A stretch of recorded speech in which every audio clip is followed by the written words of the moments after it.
Hello dear students. Today we will continue our chapter number 4th with our today's topic, that is manifestation of disease. That means symptoms of disease. So students, first of all, what are symptoms? We took an example to clarify this. If you are diseased, then how do you know that you are diseased? अगर आप बीमार हो, आपको पता कैसे लगता है कि आप बीमार हो? आपको कुछ अनयूजुअल साइंस दिखाई देते हैं आपकी बॉडी में. फॉर एग्जाम्पल, अगर आपको फीवर है तो आपकी बॉडी में पेन हो रहा होगा, आप रेस्टलेस फील करोगे, या आपकी बॉडी का टेम्परेचर हाई हो जाता है, गर्म हो जाती है पूरी बॉडी, देन आपको ये फील होता है कि शायद आपको फीवर है. ये कुछ आपको अनयूजुअल साइंस शो होते हैं आपकी बॉडी में. सो स्टूडेंट्स, जब हमारी बॉडी में अनयूजुअल साइंस शो होते हैं किसी भी डिजीज के, उन अनयूजुअल साइंस को हम बोलते हैं symptoms, symptom of that disease.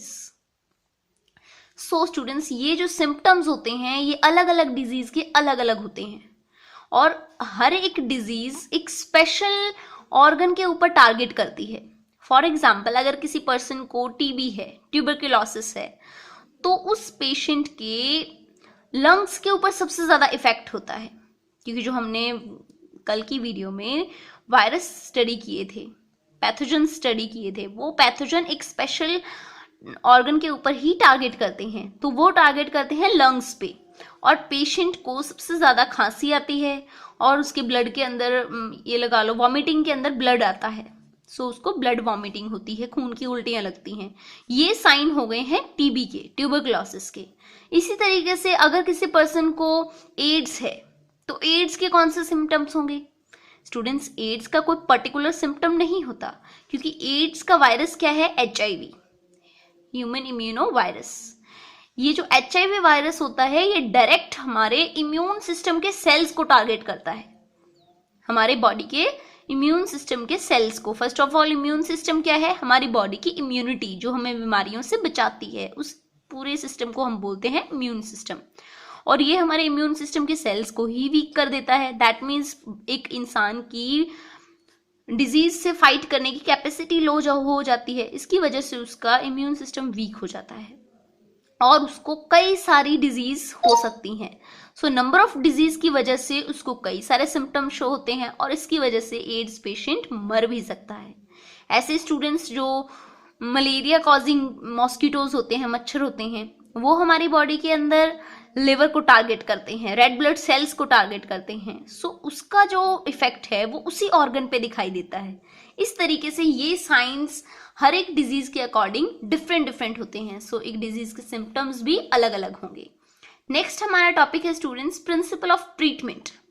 कि हम किसी डिजीज को दूर करने के लिए कौन से प्रिंसिपल पे दवाइयां बनाते हैं. इसके दो प्रिंसिपल्स होते हैं. फर्स्ट तो आप उस डिजीज के इफेक्ट को खत्म करो, उसको रोको. मान लो अगर आपको हेडेक हो रहा है तो आप पहले उसको रोकने की कोशिश करोगे. नेक्स्ट है to kill the infectious agent और the cause of disease. Second इसका स्टेप होता है कि जिस इन्फेक्शियस एजेंट की वजह से वो डिजीज आपको कॉज हुई है, पहले उस इन्फेक्शियस एजेंट को किल करो. पहले आप इफेक्ट को खत्म करते हो, जब इफेक्ट खत्म हो जाता है उसके बाद आप उसकी जड़ को खत्म करोगे. मींस जो उस बीमारी को फैला रहा है उसको कंप्लीटली किल करना जरूरी है, वरना तो वो इफेक्ट दोबारा से आपकी बॉडी में शो करेगा. दैट्स वाई ये 2 प्रिंसिपल्स होते हैं स्टूडेंट्स, जिनके बेस पे हम हमारी बॉडी में जो डॉक्टर हैं वो ट्रीटमेंट करते हैं.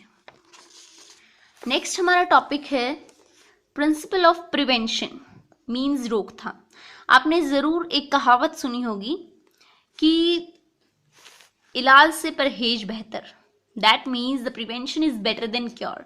क्योंकि स्टूडेंट्स, अगर कोई पर्सन को कम्युनिकेबल डिजीज हो जाती है, उसको कोई फैलने वाली ट्रांसमिटिंग डिजीज हो जाती है, तो एक तो उस इंसान को कंप्लीट बेड रेस्ट करना पड़ेगा, उसमें उसका टाइम और मनी दोनों वेस्ट होते हैं, या फिर उसको लॉन्ग और कोई कॉस्टली ट्रीटमेंट लेना पड़ता है, उसकी वजह से भी हमारी मनी जो है वो वेस्ट होती है.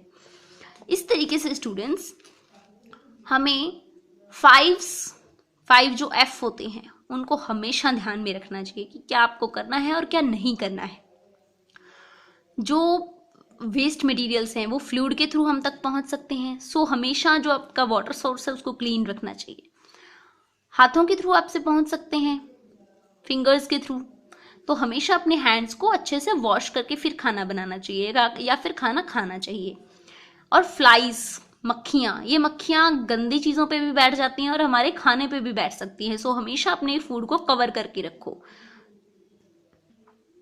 नेक्स्ट है स्टूडेंट्स, फ्लड्स के थ्रू भी आ सकता है फेशियल मटेरियल, तो हमेशा ओपन डिफेक्शन को क्लोज रखना चाहिए, अवॉइड करो। वेजिटेबल्स को, फ्रूट्स को यूज़ करने से पहले हमेशा वॉश करके यूज़ करना चाहिए। और हमारे अराउंड जितना भी ड्रेनेज सिस्टम है, जो पानी का सिस्टम है, सीवेज सिस्टम, वो सब बिल्कुल प्रॉपर होना चाहिए, क्लीन होना चाहिए। ऐसे ही अपने लिविंग कंडीशंस को कंट्रोल करो। कभी भी एक जगह पे ज़्यादा क्राउडेड एरिया, मतलब क्राउडेड एरिया में हमें सरवाइव नहीं करना चाहिए। पीने वाला पानी आपका साफ होना चाहिए। फूड आर्टिकल्स भी वही खरीदो जो आपके मतलब प्रॉपरली सेफ्टी वाले हों, दैट मीन्स आपको पता हो कि वो साफ हैं। अदरवाइज रोड साइड से कोई खाना आपको नहीं खरीदना चाहिए। ओपन खाने को कभी मत खरीदो। नेक्स्ट, ड्रेनेज सिस्टम जो है उसको हमेशा कवर करके रखना चाहिए। जितने भी पब्लिक प्लेसेस में गड्ढे वगैरह होते हैं उनको हमेशा कवर करके रखना चाहिए, ऑल डिग्स को। और आपके घर में आप गर्मियों में कूलर्स यूज़ करते हो, उनको हर 3 डेज के बाद क्लीन करना चाहिए। पब्लिक हाइजीन को इनकरेज करना चाहिए। जितने भी पब्लिक प्लेसेस होते हैं उनको साफ सुथरा रखना चाहिए। इम्यूनाइजेशन, बच्चों की इम्यूनिटी को हमेशा स्ट्रांग बनाने की कोशिश करनी चाहिए। नेक्स्ट हमारा टॉपिक ही स्टूडेंट्स इम्यूनाइजेशन है। हमें पता है इम्यूनिटी क्या है, हमारी बॉडी की डिजीज से फाइट करने की कैपेसिटी, और उस इम्यूनिटी को स्ट्रांग बनाने की जो प्रोसेस है उसको हम बोलते हैं इम्यूनाइजेशन। इस प्रोसेस को फर्स्टली हमें इंट्रोड्यूस करवाया था एक इंग्लिश फिजिशियन ने जिनका नेम है एडवर्ड जेनर। एडवर्ड जेनर ने ही हमें इम्यूनाइजेशन की प्रोसेस से इंट्रोड्यूस करवाया था। सो इस मेथड से स्टूडेंट्स बॉडी की इम्यूनिटी को स्ट्रांग बनाने के लिए कुछ वैक्सीन्स भी इन्होंने इंट्रोड्यूस करवाई। उन वैक्सीन्स के हेल्प से ही आज हम बहुत सारी इन डिजीज से, जैसे टेटनस, डायप्थेरिया, वूपिंग कॉफ और मेसलेस, पोलियो, इन सब डिजीज से आज हम लड़ पा रहे हैं। फॉर एग्जांपल हमारी जो गवर्नमेंट है वो 1995 से एक मिशन को पल्स, दैट मीन्स पोलियो के लिए एक मिशन उन्होंने स्टार्ट किया था, और पोलियो की एंटीबायोटिक्स बच्चों को बचपन से ही पिलाई जाती हैं ताकि उनके अंदर फर्दर कभी भी लाइफ में पोलियो डिजीज ना आए। ये है स्टूडेंट्स हमारे पास चाइल्ड इम्यूनाइजेशन का शेड्यूल। दैट मीन्स बर्थ के टाइम बच्चे को कौन कौन सी एंटीबायोटिक्स उसकी बॉडी में देनी चाहिए, फर्स्ट डोज, सेकेंड डोज, उसके अकॉर्डिंग। ये डोजेस प्रॉपरली इम्यूनिटी को स्ट्रांग करने के लिए होती हैं ताकि बच्चा जो है वो आगे डिजीज से उसकी फाइटिंग की कैपेसिटी, इम्यूनिटी उसकी स्ट्रांग रहे। तो ये होता है उसका प्रॉपर शेड्यूल कि 1 मंथ पे कौन कौन सी उसको एंटीबायोटिक्स देनी चाहिए, 3 मंथ्स पे कौन सी, 4 मंथ्स पे। इस तरीके से स्टूडेंट्स 11 ईयर्स तक प्रॉपर उसकी डोजेस यहाँ पे गिवन है। आपने ये टेबल को अच्छे से रीड करना है। बाकी टॉपिक्स भी जितने आज हमने किए हैं उनको प्रॉपरली रीड करें स्टूडेंट्स, और इनके बेस पे जो ये कंसेप्ट बेस्ड प्रॉब्लम्स हैं इनको भी लर्न करने की कोशिश करनी है।